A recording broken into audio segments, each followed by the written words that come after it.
want to start at the end if we could. You had the contests on Jai, you had the deflection, you had the steal, those types of defensive plays that you've been making when this team's been over the top.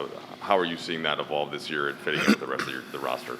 Earlier today, just watching the Packers and learning the defensive schemes that Jair Alexander do and just trying to mimic that. Able to get the deflection, and then, the pick got 2 feet in, but like I said, I fumbled the ball and went out of bounds, whatever. So, that's how I'm doing it. That's how I'm doing it. Since it's Sunday, I guess we'll excuse the NFL references. AD, just what did you think of the different rotations tonight, and then how Melo fit into how some of those second unit lineups were having success against Memphis? Melo played his ass off. I mean, he shot the ball extremely well. I think it was like 6 for 8 from 3. He comes in and gives us a spark. And our entire bench did. Malik came in, played well. Austin had some hustle plays.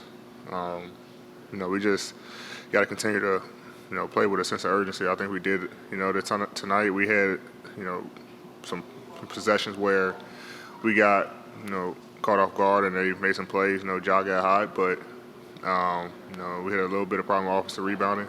But for the most part, I think we played extremely well and was able to come out with the win. Hey, you guys got a lot of players with names all over the record books, but there's the saying in sports, you're only as good as your last game. So what does it mean to have Carmelo make a stamp in his 19th season with this team for you guys? It means a lot. I've always been a fan of his, what he's able to do. Obviously to do it with a franchise, like the Lakers, probably huge for him. But to come in and do what he's doing in the 19th year and, when a couple years ago, nobody wanted him, he was counted out, he was doubted, and he stayed the course, stayed a professional, got a shot at Portland, made a name for himself again, and then, he's here now and doing the same thing, picking up where he left off. So it's an honor to have him on our team, honor to play, besides him. And Bron and Russ and Doe and Dwight, like all these Hall of Famers, and able to learn so much from them.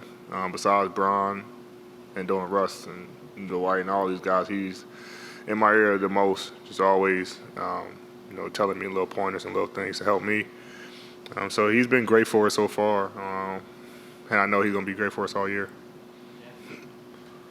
AD, it's been a long time since you guys have won a basketball game, period, between the preseason and stuff like that. Just how good did it feel for to walk off the floor with the win, and did it feel like any relief or anything after kind of the way the preseason and these first 2 games had gone? Well, we don't really look too much into preseason, but we kind of get that monkey off our backs with a win.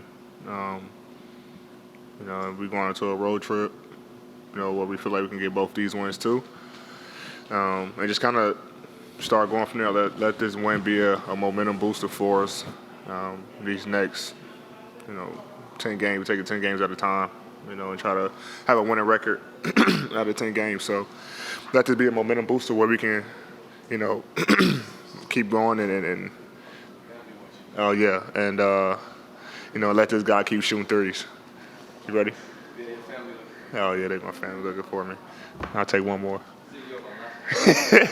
Y'all want to talk to him anyway. Hey, AD, this was your first crunch time situation of the season, and I'm curious just what you thought of your guys' execution down the stretch and kind of withstanding everything Ja was throwing at you guys. Yeah, I think we did a good job. Defensively, we did a good job towards the end, with our coverages. Down the stretch, made our free throws, and executed on the offensive end. So I think our execution down the stretch in late game was pretty good. There's some things that we still can get better at, but for our first time handling that, it was a new team. We executed pretty well.